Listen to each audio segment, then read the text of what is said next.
नवरात्रि शुरू होने से पहले घर से आज ही हटा दें ये 3 चीजें, नहीं तो माता लक्ष्मी होंगी क्रोधित, घर में आने लगेंगी दरिद्रता। तो आइए मित्रों जानते हैं आखिर वो कौन सी 3 चीज है जो हमें नवरात्रि शुरू होने से पहले ही घर से तुरंत हटा देनी चाहिए। मित्रों, आपको पता ही है कि कितने बेसब्री से लोग नवरात्रि के पर्व का इंतजार करते हैं, क्योंकि इन दिनों में हम माता रानी का स्वागत करते हैं और व्रत रखते हैं, जिससे माता रानी हमसे प्रसन्न होकर हम पर कृपा बरसती है।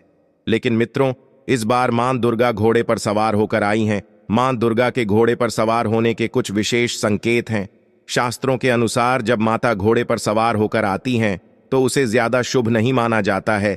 ऐसी स्थिति में समाज और राजनीति में बड़े बदलाव देखने को मिलते हैं। इसके अलावा युद्ध और अशांति की स्थिति उत्पन्न होती है। लेकिन मित्रों, आप चिंता न करें, वीडियो में आगे आपको वो उपाय बताए जाएंगे जिनसे आपका भाग्य खुल जाएगा। लेकिन उससे पहले, हे मां दुर्गा, जो भी दर्शक इस वीडियो को लाइक करे और चैनल को सब्सक्राइब करके कमेंट में जय मां दुर्गा लिखें, उनके घर में धन की कभी कोई कमी न रहे, उनका घर हमेशा खुशियों से भरा रहे। मित्रों, हिंदू धर्म में नवरात्रि के पर्व को बहुत ही ज्यादा पावन और पवित्र माना जाता है। ये पर्व देश भर में बड़े ही धूमधाम से मनाया जाता है। नवरात्रि के 9 दिनों में माता रानी के भक्त व्रत रखते हैं और विधिपूर्वक उनकी पूजा करते हैं। नवरात्रि के 9 दिनों में मां दुर्गा के 9 स्वरूपों की पूजा की जाती है। साथ ही सभी लोग अपने अपने घरों में कलश की स्थापना करते हैं और 9 दिनों तक लगातार अखंड ज्योति भी जलाते हैं। नवरात्रि का महापर्व बहुत ही शुभ और मंगलकारी माना जाता है। नवरात्रि के पूरे 9 दिनों को गंगा जल की हर एक बूंद की तरह पवित्र मानी जाती है। यह शुभ समय भक्तों के जीवन में खुशियों की सौगात लेकर आती है। दोस्तों, आपको बता दें, इस साल 2024 के अप्रैल के महीने में मां दुर्गा पृथ्वी लोक पर पधारेंगी। इस बार चैत्र नवरात्रि 9 अप्रैल से लेकर 17 अप्रैल तक रहेगी। 17 अप्रैल को रामनवमी मनाई जाएगी। मित्रों, जैसा कि आपको पता है कि इस बार मां दुर्गा घोड़े पर सवार होकर आई हैं, जिससे अशांति की स्थिति उत्पन्न होती है। लेकिन अगर चैत्र नवरात्रि में लगातार 9 दिन तक मां दुर्गा की उपासना की जाए तो उनकी सवारी का नकारात्मक प्रभाव कम हो जाएगा। इस बार चैत्र नवरात्रि का महापर्व 9 अप्रैल के दिन से शुरू होकर 17 अप्रैल बुधवार के दिन समाप्त होगा। ऐसे में दुर्गा जी की कृपा पाने के लिए आपको कलश स्थापना शुभ मुहूर्त में करनी चाहिए। कलश स्थापना का शुभ मुहूर्त 9 अप्रैल को 11:57 से 12:48 तक रहेगा, क्योंकि यह अभिजीत मुहूर्त है। मित्रों, कलश स्थापना, पूजा पाठ और कोई भी शुभ कार्यों के लिए अभिजीत मुहूर्त सर्वश्रेष्ठ होता है। मुहूर्त में की गई पूजा बहुत ही शुभ मानी जाती है। इससे समस्त देवी देवताओं की कृपा प्राप्त होती है और पूजा पाठ का फल कई लाख गुना बढ़ जाता है। मित्रों, जो भी व्यक्ति नवरात्र आने से पहले घर से ये चीजें हटा देगा तो उसके घर में मां वैष्णो देवी का आगमन होगा, मां लक्ष्मी का वास होगा, शेरों वाली मैया आपकी झोली खुशियों से भर देंगी। इसीलिए नवरात्र आने से पहले घर से ये चीजें फौरन हटा दें। दोस्तों, आज हम कुछ ऐसी ही गलतियों के बारे में जानेंगे जो यदि आपके घर में भी होती है तो मां लक्ष्मी कभी नहीं करती ऐसे घर में प्रवेश। फिर चाहे आप कितनी ही पूजा पाठ क्यों ना कर लो, मां लक्ष्मी ऐसे घर में कभी नहीं आती है। ऐसे घर से देवी देवता भी सदैव नाराज रहते हैं। दोस्तों, सबसे पहले नवरात्रि में मंदिर की अच्छी तरह से साफ सफाई कर लें। मंदिर के अंदर यदि पुरानी मालाएं हैं, टूटी फूटी मूर्तियां हैं और उसके साथ ही अगर खाली माचिस के डिब्बे रखे हुए हैं तो उन्हें फेंक दें तथा टूटी मूर्ति को किसी नदी में प्रवाहित कर दें। घर में छोटे बच्चों को नवरात्रि का व्रत नहीं रखना चाहिए। इससे उनकी जान को खतरा हो सकता है, क्योंकि इस व्रत में शरीर को अधिक शक्ति की जरूरत होती है। माता दुर्गा की तस्वीर यदि कांच के फ्रेम की है और वो कांच हल्की सी भी यदि टूटी हुई हो तो ऐसी कांच को बदल दें। ऐसी तस्वीर को जल में विसर्जित कर दें, क्योंकि टूटी मूर्ति की पूजा करने से या टूटी तस्वीर की पूजा करने से आपका व्रत भी टूट जाता है, आपका व्रत खंडित हो जाता है। दोस्तों, नवरात्रि के 9 दिन बहुत ही पवित्र होते हैं। नवरात्रि के इन 9 दिनों में अपने विचार और घर को साफ सुथरा और पवित्र रखना अति आवश्यक है। इसलिए नवरात्रि के 9 दिनों में ब्रह्मचर्य का पालन किया जाता है और तामसिक भोजन ग्रहण नहीं किया जाता। नवरात्रि के 9 दिनों में माता रानी के भक्तों को प्याज, लहसुन, मांस, मदिरा और अंडे से दूर रहना चाहिए। अधिकतर भक्त इन नियमों का पालन भी करते हैं, किंतु वो एक गलती कर बैठते हैं। वो नवरात्रि के 9 दिनों अपने घर पर इन चीजों को रख लेते हैं, जिनसे मां दुर्गा अपने भक्तों से नाराज हो जाती हैं। मित्रों, ऐसा आपको भूल कर भी नहीं करना चाहिए। भागवत पुराण के अनुसार नवरात्रि के 9 दिनों तक माता रानी अपने भक्तों के घर में वास करती है। यदि आप भी चाहते हैं कि माता रानी आपके घर में वास करें, तो आप अपने घर के वातावरण को पवित्र रखें और नवरात्रि शुरू होने से पहले ही अपने घर से प्याज, लहसुन, अंडा और मदिरा को बाहर निकाल दें। अपने घर को साफ रखें। इन वस्तुओं को घर से बाहर निकालने के पश्चात अपने घर में गंगा जल का छिड़काव अवश्य करें। भागवत गीता के अनुसार बगैर गंगा जल छिड़काव कोई भी मंगल कार्य सफल नहीं माना जाता। गंगा जल का छिड़काव स्वयं भगवत गीता में बताया गया है। यदि आपके घर में गंगा जल ना हो तो मार्केट से गौमूत्र ला सकते हैं और गौमूत्र लाकर आप गौमूत्र का अपने घर में छिड़काव करें। बस इसे थोड़ा सा पानी में डाल लें और अपने घर में इसका छिड़काव करें। इससे आपका घर पवित्र हो जाएगा। घर में मौजूद नेगेटिव ऊर्जा भी नष्ट हो जाएगी और जिस घर में वातावरण पवित्र होता है और आत्म ऊर्जा होती है, वहां माता रानी का आशीर्वाद सदैव होता है। नवरात्रि के पहले आप अपने पूरे घर की अच्छी तरह से साफ सफाई कर लें। घर में जो भी फालतू सामान है, फटे पुराने कपड़े, उन्हें बाहर निकाल दें। घर में बेकार पड़ा सामान नेगेटिव ऊर्जा लाता है, इसीलिए गंदगी बिल्कुल भी ना करें और धूप दीप जलाकर घर को स्वच्छ रखें। दोस्तों, माता के आगमन के लिए घर का दरवाजा अवश्य सजाना चाहिए, क्योंकि इससे माता आकर्षित होती है और घर के द्वार में प्रवेश करती है। मां के आगमन के लिए द्वार को फूलों से सजाना चाहिए। दोस्तों, कई लोग ऐसे हैं जो माता रानी की चौकी कागज बिछाकर बनाते हैं, जो कि बिल्कुल गलत माना गया है। माता की चौकी के लिए आप नीचे लाल कपड़ा ही बिछाएं। काला कपड़ा और सफेद कपड़ा भूलकर भी नहीं बिछाना चाहिए।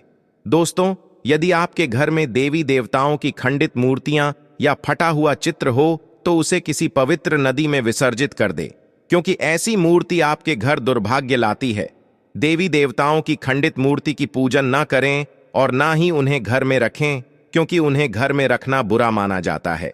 दोस्तों, वही अधिकतर लोग अपनी छत पर या अपने घर के मुख्य दरवाजे के आसपास कबाड़ इकट्ठा कर देते हैं।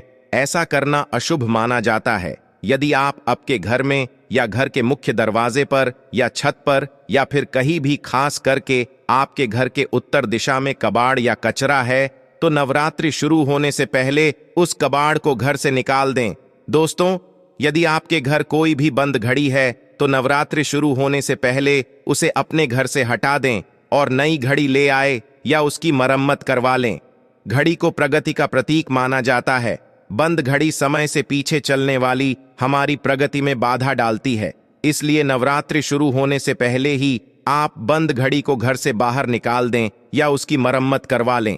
दोस्तों, यदि आपके घर के मंदिर में किसी भी तरह का कोई फालतू सामान रखा है, जैसे कि अगरबत्ती या फिर धूप बत्ती के डिब्बे, माचिस आदि के डिब्बे या कोई भी खाली पैकेट मंदिर में हैं, तो उसे वहां से हटा दें। फिर कोई फटी पुरानी धार्मिक पुस्तक या भगवान की कोई भी पुराने कपड़े जो फट गए या मुकुटमाला जो खराब हो गई है, तो उन्हें आप जितना जल्दी हो सके नवरात्रि से पहले आप अपने मंदिर की और मंदिर के आसपास की साफ सफाई अवश्य ही करें और तभी जाके माता रानी की चौकी स्थापित करें। इसके साथ ही आप अपने धन रखने के स्थान की सफाई भी अवश्य करें, क्योंकि नवरात्रि के दौरान मां लक्ष्मी भी गृह प्रवेश करती है। धन रखने के स्थान पर किसी भी तरह का कोई भी फालतू सामान या फिर कोई टूटा हुआ सामान ना रखें। धन रखने के स्थान को भी मंदिर की तरह ही साफ रखें। नवरात्रि के दौरान माता रानी की पूजा में कौड़ियों को शामिल करें।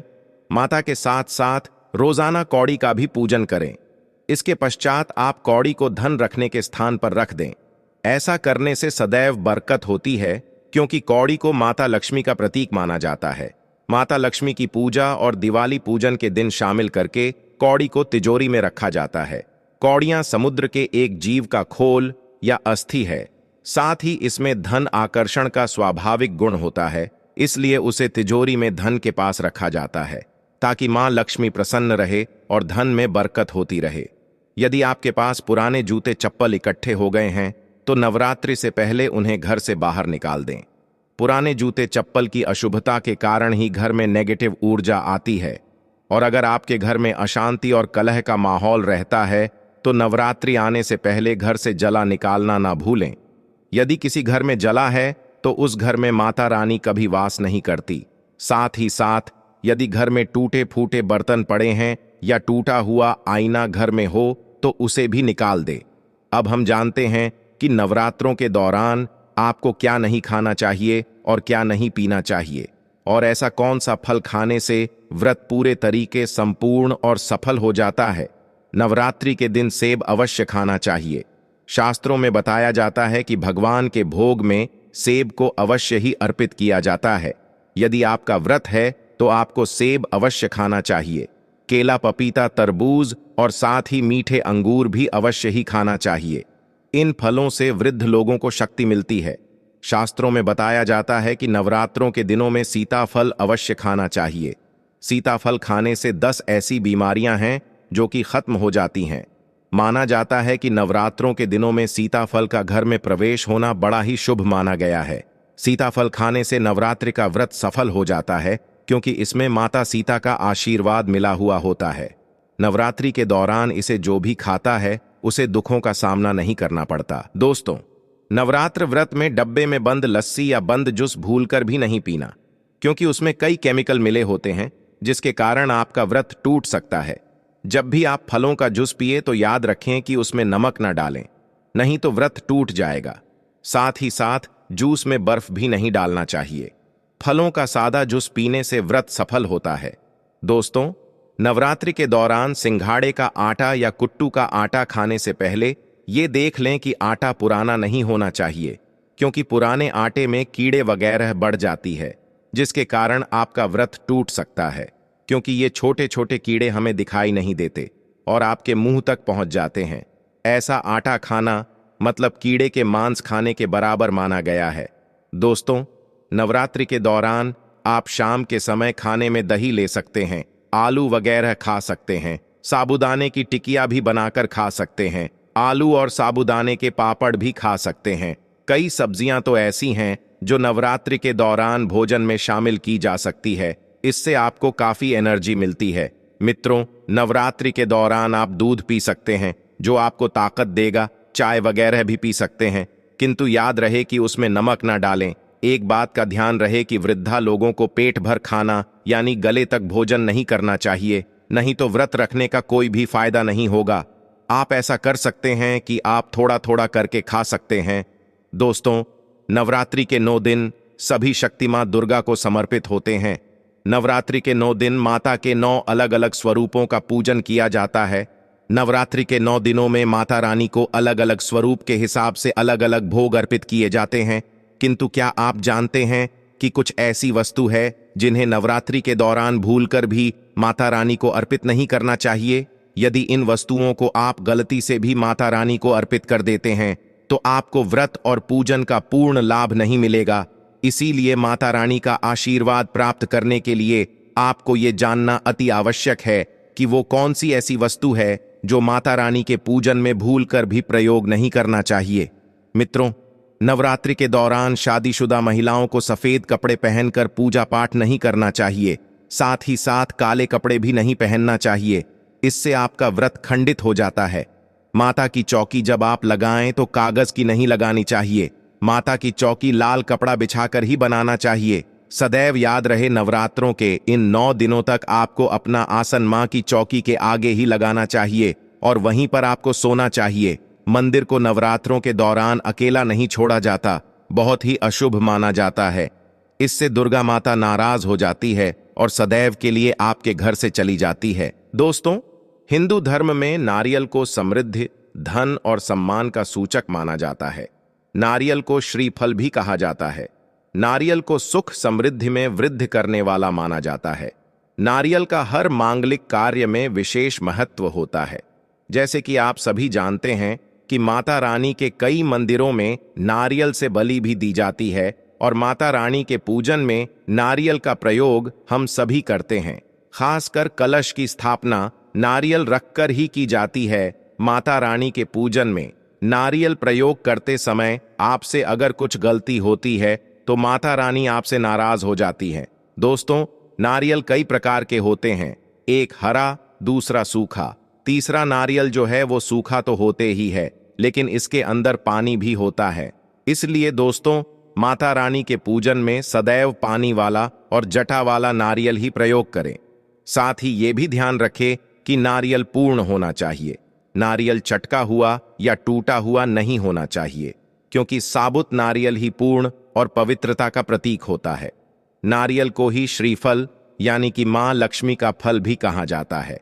और नवरात्रि में माता रानी के कलश की स्थापना करते समय जटा वाला यानी पानी वाला नारियल ही कलश पर स्थापित करना चाहिए। साथ ही ये ध्यान रखें कि मां दुर्गा की स्थापना करते समय कभी भी नारियल को खड़ा करके नहीं रखा जाता, बल्कि नारियल को सदैव लेटा करके कलश के ऊपर रखा जाता है।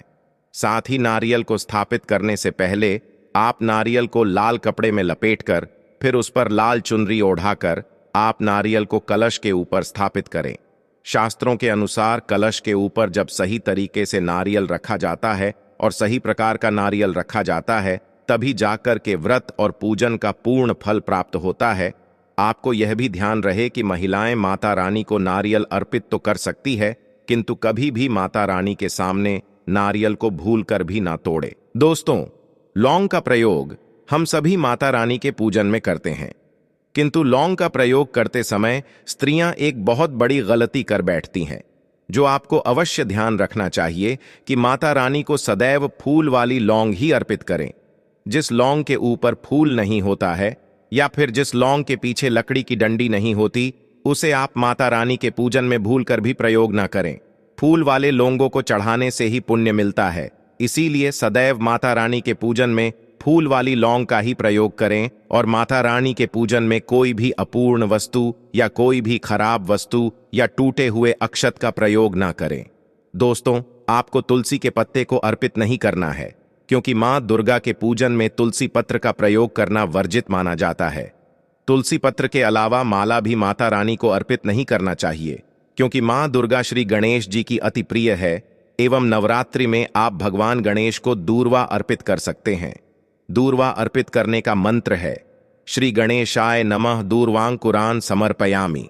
इस मंत्र के साथ श्री गणेश जी को दूर्वा चढ़ाने से जीवन की सभी विघ्न समाप्त हो जाते हैं और श्री गणेश जी प्रसन्न होकर आपको सुख एवं समृद्धि प्रदान करते हैं। लेकिन भगवान विष्णु जी को आप तुलसी के पत्ते अवश्य अर्पित कर सकते हैं, किंतु माता रानी को भूलकर भी तुलसी के पत्ते या दूर्वा अर्पित न करें। माता रानी को सफेद फूल भी अर्पित न करें। माता रानी को सदैव लाल रंग के फूल अर्पित करने चाहिए। लाल रंग के फूल माता रानी को अति प्रिय है, खासकर माता को गुड़हल और कमल के फूल अति प्रिय है। दोस्तों, शास्त्रों में ऐसा बताया जाता है कि घर में माता रानी की 2 या 3 फोटो नहीं होने चाहिए।